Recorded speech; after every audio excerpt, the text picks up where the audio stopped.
Let's talk about goals for 2023. And I'm not talking about resolutions that we're going to break by the first part of March.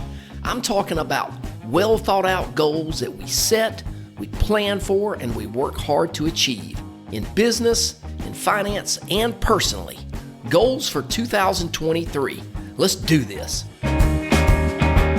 It's time for the My Retirement Clarity Podcast with Lee Perkins, financial planner and president of J.L. Perkins Wealth Management. Get ready for a good dose of inspiration, simplicity, implementation, and of course, clarity on how to successfully prepare for retirement and grow and preserve your wealth.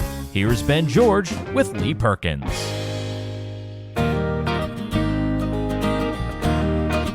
Welcome into My Retirement Clarity. I'm Ben George. He's Lee Perkins over at J.L. Perkins Wealth Management in Macon. Got a good show for you today as we look ahead to the new year and really just kind of setting personal goals and finding out more about what Lee's got on tap in terms of, financial, business goals, personal goals, I guess for both for yourself and for your clients, Lee. But is this something you do each year? Is this a big priority for you?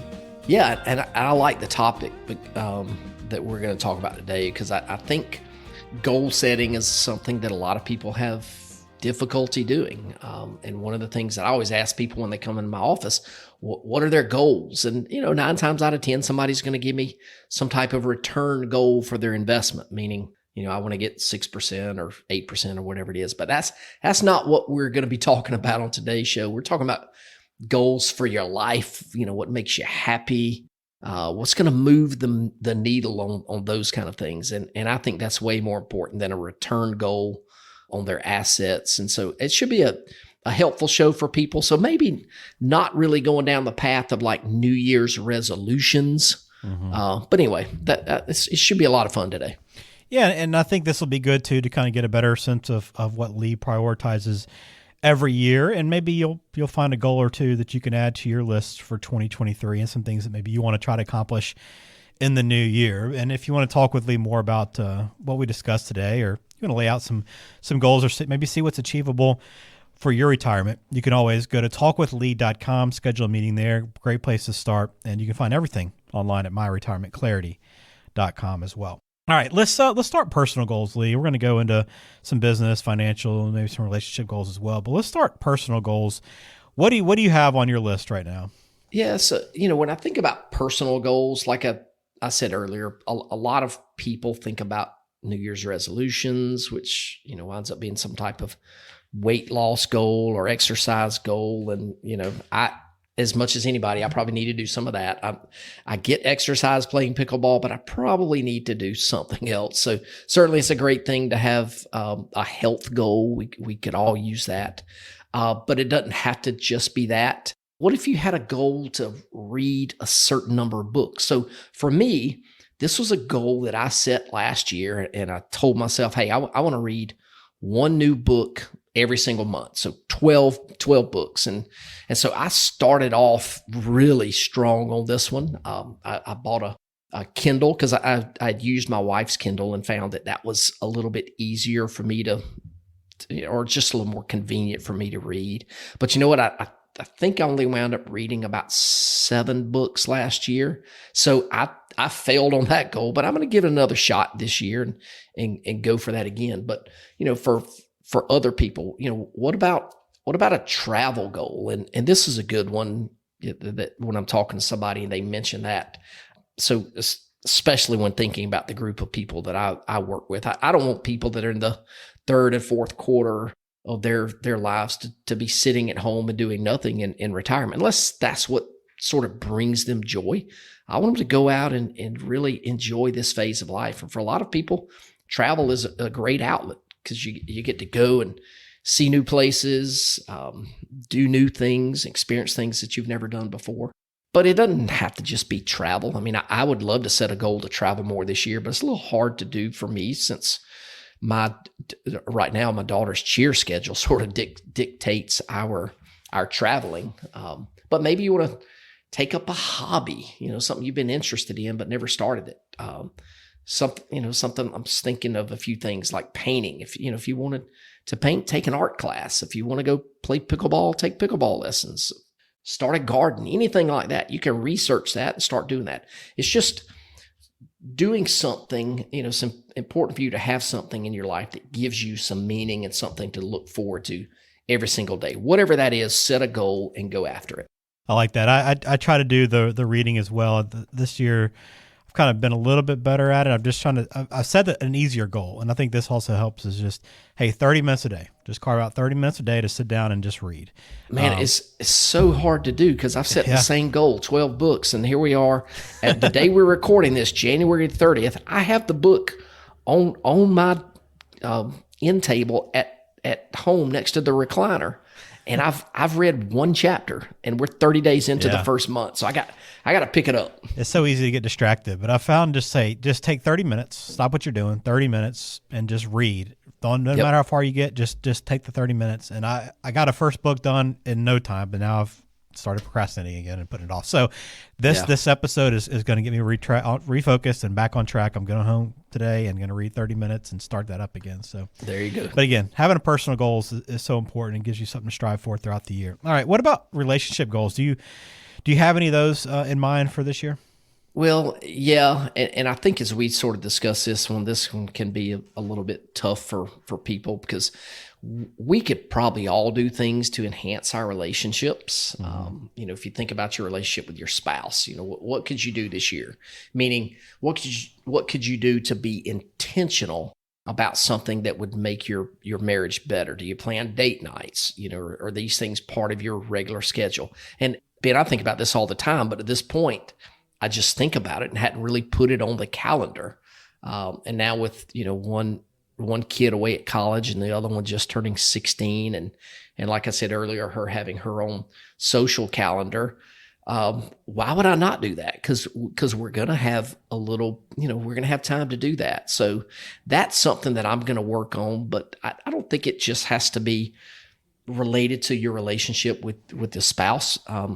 Maybe it's a friend or a relative or somebody that you hadn't talked to in a while. Maybe you could set a goal, or maybe I could set a goal of being more intentional about spending time with these folks.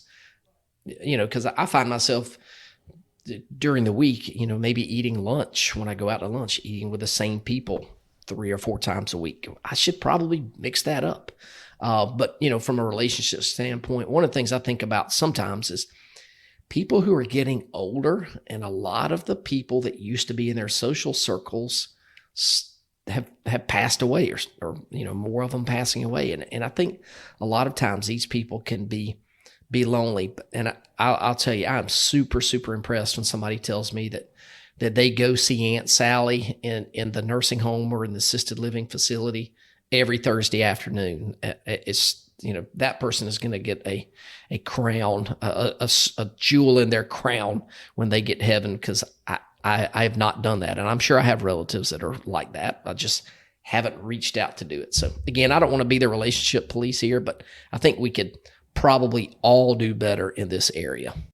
Yeah, I think we all know that. It is so difficult, and life does get in the way, but just, again, being intentional about the things you do and just kind of sticking to it is not easy, but it is rewarding if you can do it. Let's shift gears now. Let's go business goals. And let's start with what you maybe have for your clients. Like for people that are in business or have their own business, what are some things you work with them to maybe try to accomplish this year? Yeah, we've got certainly clients who own their own businesses, and I know there are people listening to the podcast who own their own business. And usually when I'm talking to a business owner, the goals usually seem to center around some type of sales goal or a revenue goal for the company. And these, of course, are all metrics that a business owner should have a really good grasp of. But what if you set a business goal this year to enhance the experience of your employees? And I'm not talking about just giving them a raise. I'm talking about maybe better equipping them to do their jobs. And as I was prepping this, I'm like, all right, maybe these are some of the things that I need to do. Maybe there's some type of additional training that you can do, or send them to a conference that'll help them grow. I mean, because it's likely they see you do these things, so it would probably be very helpful for their growth, not only as an employee, but as a person, for you to send them to something like this. That would give them a sense of probably importance. Hey, he thinks a little bit better of me. I remember a few years ago, I did send my employees to a training conference out to Kansas for about 3 days. And it was very helpful. They had a blast, but I think it was more about their camaraderie and just getting away than maybe exactly what they learned.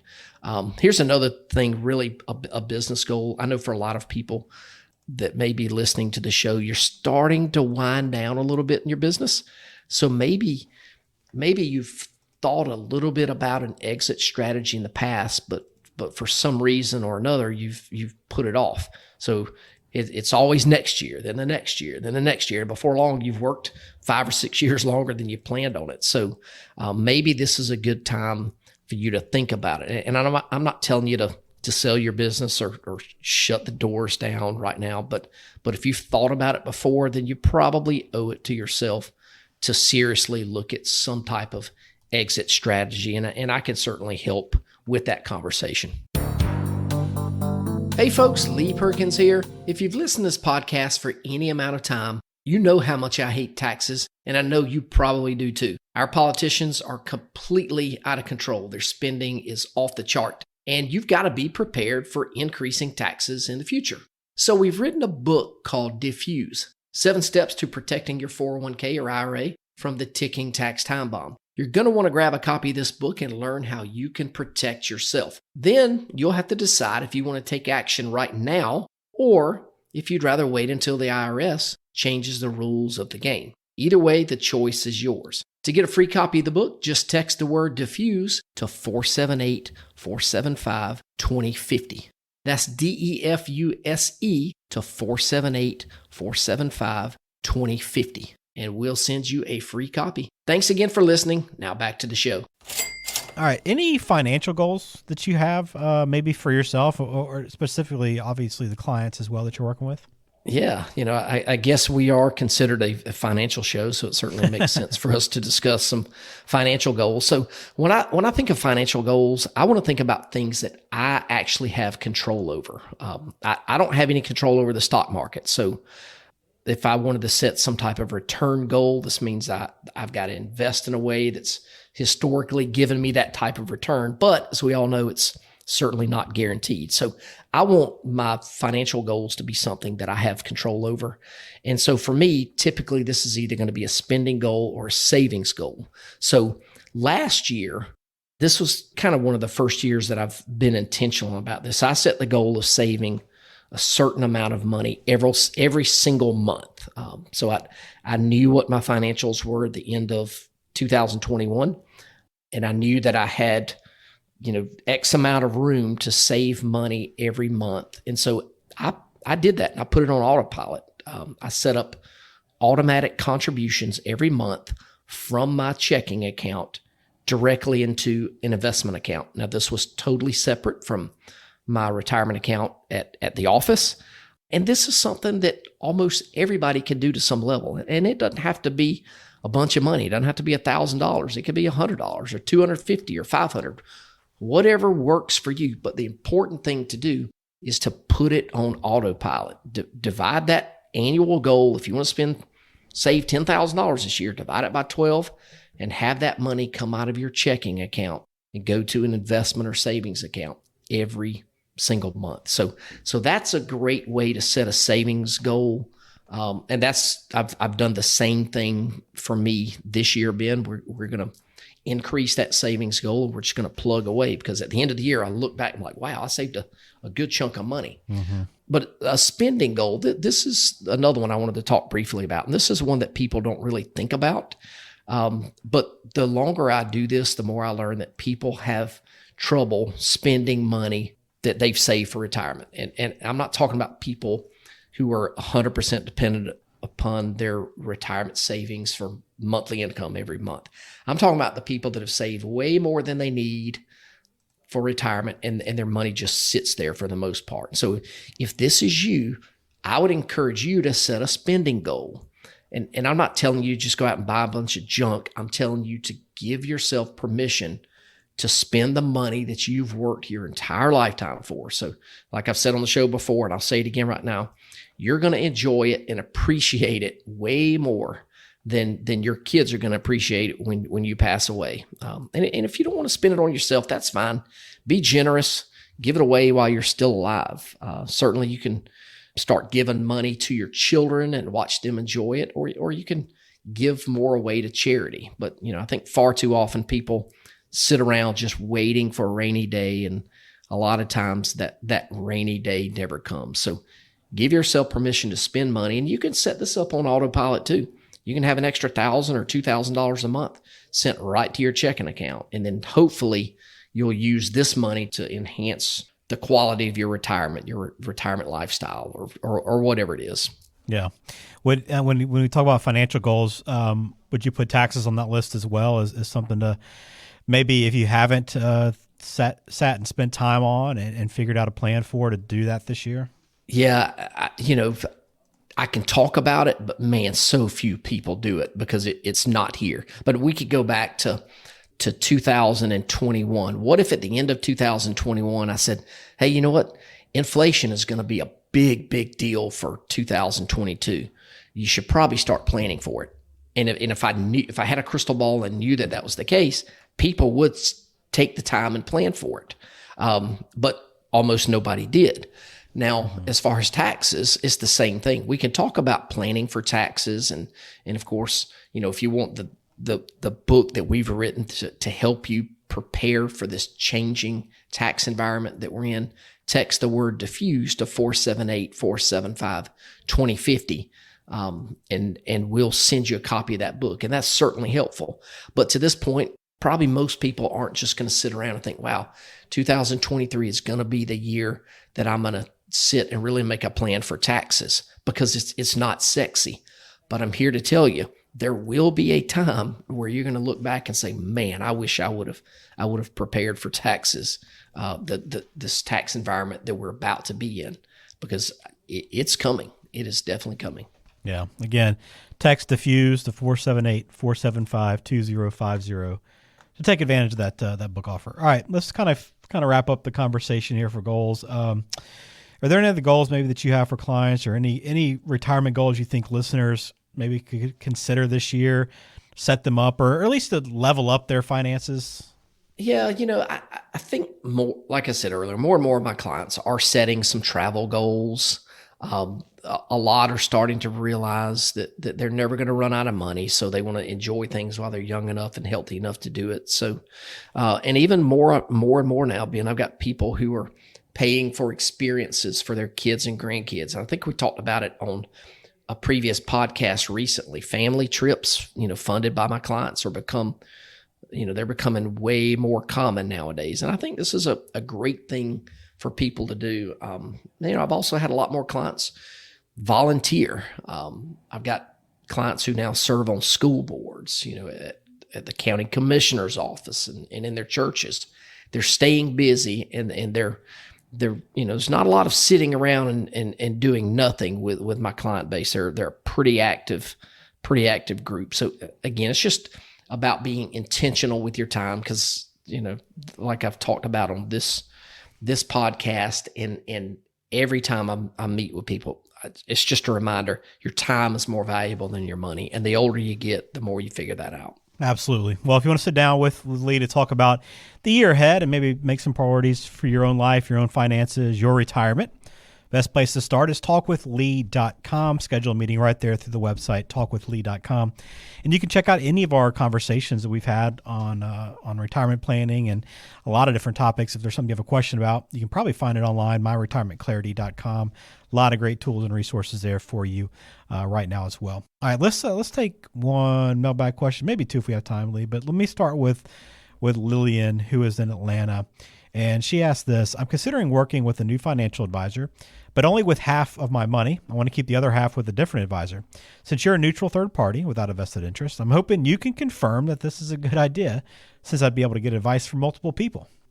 Lillian, I hate to burst your bubble here, but in my opinion, I don't think this is a good idea. I think it's only going to create problems. And I guess I would ask, why would you want to move half of your money from your current advisor? To me, that tells me there's some underlying issue. Maybe you don't trust that advisor, or maybe they're not the right advisor for this season of life for you.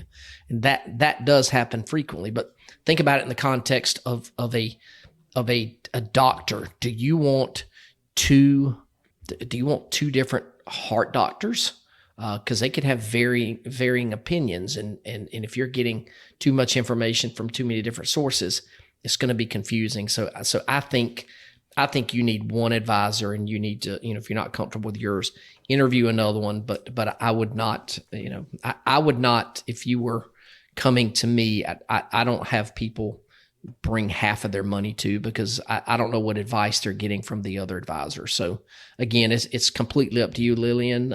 Best of luck. And if I can help you, give our office a call. I'd love to chat with you and tell you how we can help. Yeah. Talkwithlee.com or the phone number 478-254-3550. All right. Time for one more, Lee, from Jacqueline in Forsyth. Says, I'm about to sell a farm that I inherited, which will bring me quite a large sum of money. Should I use this money to pay off my house, or should I just invest the money and use that investment income to pay my mortgage for me? Yeah, Jacqueline, I don't know enough about your details to tell you for certain what I would do, but my gut feeling is if you've got a house and you're just thinking about paying it off, it all depends on how much money you owe. And also it depends on how much money you inherited. Chances are, if you've got a mortgage, you've got a great interest rate. And right now, markets are low. They're depressed some, so it's a good time to buy into the market. Equities are depressed, so you can buy low right now. So my gut feeling is I probably wouldn't pay off the house, and I would invest the money. That's my gut feeling, just based on the limited information that you gave me. Awesome. Thanks, Jacqueline, for that question. Again, if you have one for us, we'd love to hear from you. Just go to myretirementclarity.com. And if you want to set up a time to meet with Lee, you can do so at talkwithlee.com. Two great places to visit there once you get done listening. But we do appreciate you listening to My Retirement Clarity. If you haven't subscribed, please do that as well. You'll find us on every major podcasting app, and I look forward to hearing from you down the road. Lee, as always, thanks for your time today, and some great goals and some things to kind of be thinking about for the new year. All right, Ben, get to reading those books. I'm going to do the same. Absolutely. Well, thanks for listening to My Retirement Clarity for Lee Perkins over at J.L. Perkins Wealth Management in Macon. I am Ben George. We'll talk to you next time. Take care. Lee Perkins here, and I want to thank you so much for tuning into the show today. If you like our podcast, we would be honored if you would share the show with others. And one great way to do that is by posting the show to your social media pages, or by just telling others about it. Either way, we would really appreciate it. And of course, if you do enjoy the show, we would appreciate it if you would give us a 5-star review. And this certainly helps other people like you find our show. And if you want to learn a little more about our firm and how we help people have the best retirement they can possibly have, go check us out at www.myretirementclarity.com. There are a lot of great resources that you can access directly on the website. And of course, if you want to have a conversation with me, you can visit www.talkwithlee.com, and this will take you directly to my calendar. And there you can schedule a 15-minute phone call so I can learn a little bit more about your situation. Of course, everybody is not a great fit for our firm, but if I think we can add value and put you in a better situation, I'll let you know, and we can certainly talk about the next steps. So thanks again for tuning into the show, and we'll catch you next time. Investment advisory services are offered by J.L. Perkins Wealth Management, a registered investment advisor and insurance agency. Information is for illustrative purposes only and does not constitute tax, legal, or investment advice. Always consult with a qualified tax, legal, or investment professional before taking any action.